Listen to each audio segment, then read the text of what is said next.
Prajitha, India ചില ശക്തമായ നിലപാടുകൾ എടുത്തിട്ടുണ്ട്. ആ നിലപാട് പാകിസ്ഥാനെ അറിയിച്ചിട്ടുമുണ്ട്.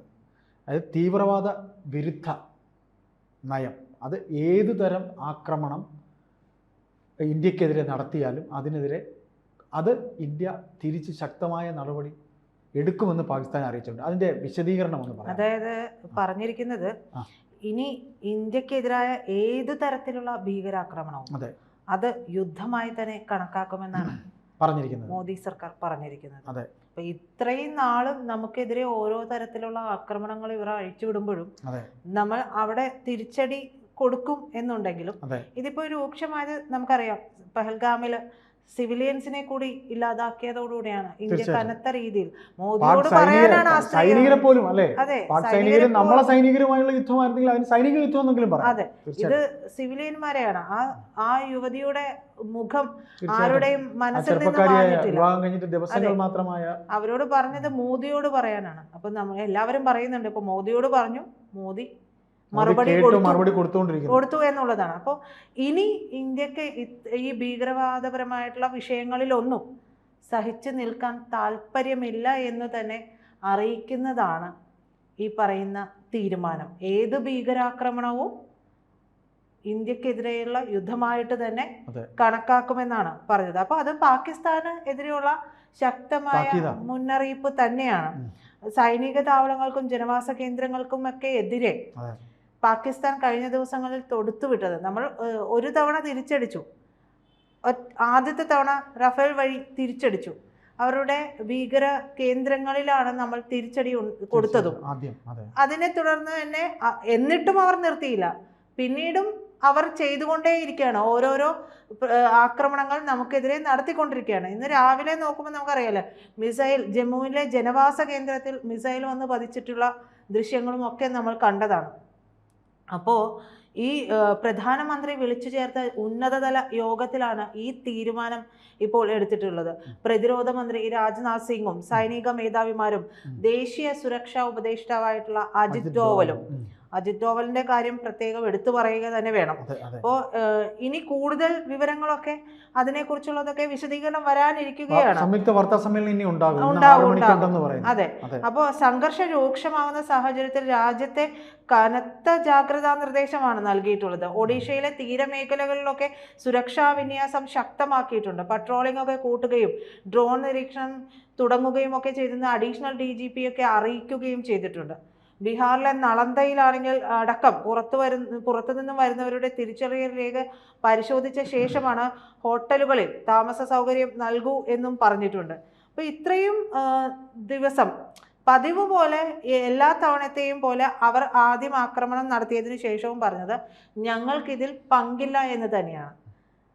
പിന്നീട് പങ്കുണ്ട് എന്ന് കൃത്യമായിട്ട് നമ്മൾ മനസ്സിലാക്കി കൊടുക്കുകയും എന്നിട്ട് രാജ്യാന്തര സമ്മർദ്ദം ഉണ്ടായിട്ട് പോലും ഭീകര പരിശീലന കേന്ദ്രങ്ങൾക്കെതിരെയൊന്നും യാതൊരു തരത്തിലുമുള്ള ഒരു നടപടിയും എടുത്തിട്ടില്ല.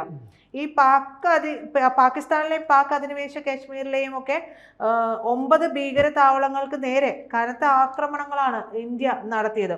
9 താവളങ്ങളാണ് നിശേഷം ഇല്ലാതാക്കിയത്. ഈ കൃത്യം കേന്ദ്രങ്ങളിൽ മാത്രമാണ്, കൃത്യമായിട്ടും ആ കേന്ദ്രങ്ങളിൽ മാത്രമാണ് നമ്മൾ നാശമുണ്ടാക്കിയത്. ജനവാസ കേന്ദ്രങ്ങളെ ഒന്നും നമ്മൾ ഒന്നും ചെയ്തിട്ടില്ല.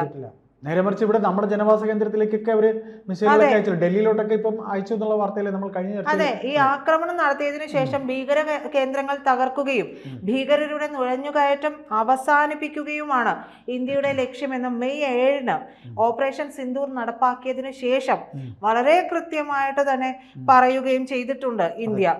അപ്പോൾ വിദേശകാര്യ സെക്രട്ടറിയാണ് അത് വ്യക്തമാക്കിയതും. അപ്പോൾ ഇന്ത്യയുടെ സൈനിക നടപടി അളന്നു തൂക്കിയതും ആനുപാതികവുമായിട്ടുള്ള വളരെ ഉത്തരവാദിത്തത്തോടും കൂടിയിട്ടുള്ളതുമാണ് ഇന്ത്യ തിരിച്ച് നടത്തുന്ന സൈനിക നടപടികൾ അത്രയും. പക്ഷെ യാതൊരു തരത്തിലുമുള്ള ഒരു തരത്തിലുമുള്ള മര്യാദയും പാലിക്കാതെയാണ് പാകിസ്ഥാൻ. അതെ, അത് ഒരു തരത്തിലുമുള്ള മര്യാദയും ഇല്ലല്ലോ.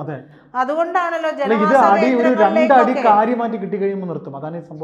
പക്ഷെ അവർ പഠിക്കില്ല എന്നുള്ളതാണ്. അതായത് IMF നിന്ന് കിട്ടുന്ന ഫണ്ട് പോലും അവർ ഉപയോഗിക്കുന്നത് ഇത്തരത്തിൽ ഭീകര പ്രവർത്തനങ്ങൾക്കാണ്. അതായത് ജനങ്ങൾ അവിടെ നട്ടം തിരിയുകയാണ്. പക്ഷെ അതൊന്നും അവർക്കൊരു പ്രശ്നമേ അല്ല.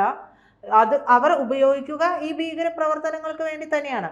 ഈ ഭീകര പ്രവർത്തകരാണല്ലോ ഈ ആക്രമണം നടത്തിയത്. പാകിസ്ഥാന് കൃത്യമായിട്ട് പറയാമല്ലോ, ഭീകര പ്രവർത്തകരാണ് നടത്തിയത്, പാകിസ്ഥാൻ അത് പങ്കില്ല. പക്ഷെ ഭീകരർക്കെതിരെ കൃത്യമായ നടപടി പാകിസ്ഥാൻ എടുക്കും. എന്തുകൊണ്ട് പറഞ്ഞില്ല? അവർക്ക് പേടിയാണ്. അവരെ പോലും ഹൈജാക്ക് ചെയ്യുന്നുണ്ട് ഈ ഭീകരർ എന്നുള്ളതാണ്.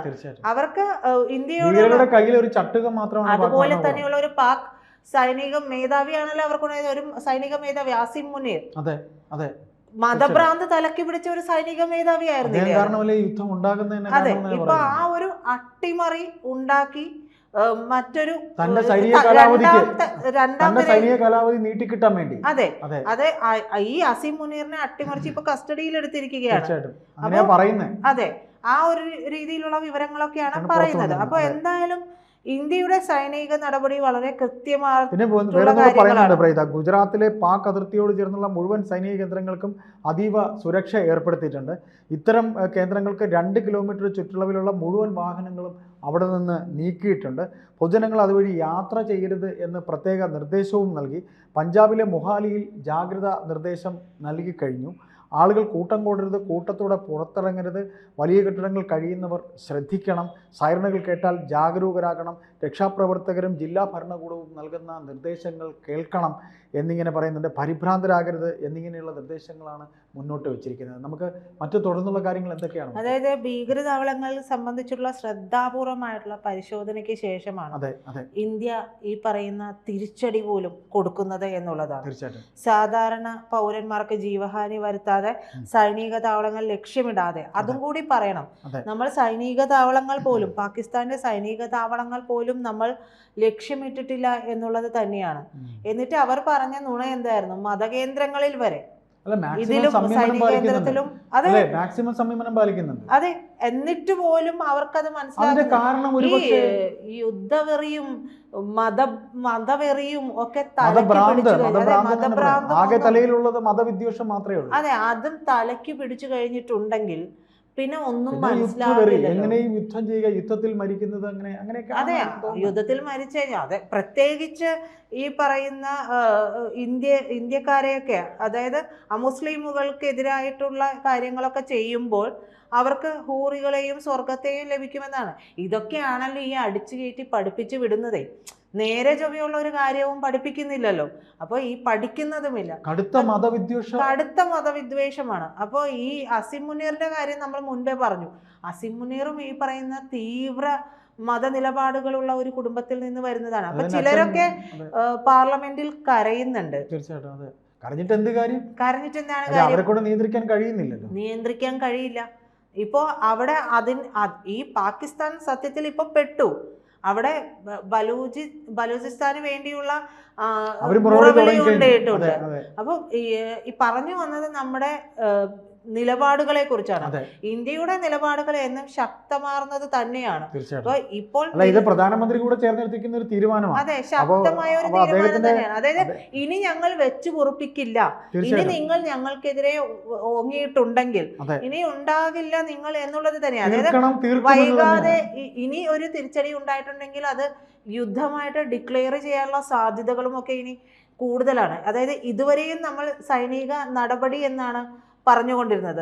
അപ്പോൾ തീർത്തും പറയേണ്ടി വരും. അതായത് യുദ്ധം എന്ന് ഡിക്ലെയർ ചെയ്യുകയിലേക്ക് തന്നെ പോവുകയാണ്. ഈ സംയുക്ത വാർത്താ സമ്മേളനം ചിലപ്പോൾ അതായിക്കൂടുന്നില്ല, യുദ്ധം ചിലപ്പം. അതെ, ഇവരുടെ തിരിച്ചടി അനുസരിച്ചിട്ടാ ഇവർ എങ്ങനെയാണ് ഇന്ത്യക്ക് നേരെ ആക്രമണം നടത്തുന്നത് എന്നുള്ളതാണ്. ഇതിനകത്ത് മറ്റൊരു ചതിവ് കൂടെ ഉണ്ടാവും. യുദ്ധം ആദ്യം പ്രഖ്യാപിച്ചത് ഭാരതമാണ്, ഇന്ത്യയാണെന്ന് വേണമെങ്കിൽ പറഞ്ഞു പറയിക്കാനുള്ള ഒരു പ്രകോപനം കൂടെ. പക്ഷെ അതായിരിക്കാം. പക്ഷെ അതിനൊരു കൃത്യമായ മറുപടി കണ്ടുവച്ചിട്ട് മാത്രമാണ് ഇന്ത്യ അത്തരത്തിലുള്ള നീക്കത്തിലേക്ക് പോകുകയുള്ളൂ. ആ ചതി കൂടെ നമ്മൾ മണത്തറിയണം. അതെ, ആ ചതി മണത്തറിയുക തന്നെ ചെയ്യും. അതിനുള്ള അതായത് അതിനുള്ള ഒരു മറുമരുന്ന് കൂടി ഇന്ത്യ എടുത്തു വെച്ചതിന് ശേഷമേ അത്തരമുള്ള കാര്യത്തിലേക്ക് കടക്കുകയുള്ളൂ. കാരണം ഇത്രയൊക്കെ സംയമനത്തോടുകൂടി ഇപ്പോഴും ഇന്ത്യ നിലകൊള്ളുന്നുണ്ടെങ്കിൽ ഇന്ത്യയുടെ മറ്റു നീക്കങ്ങളും അത്തരത്തിൽ തന്നെയായിരിക്കും.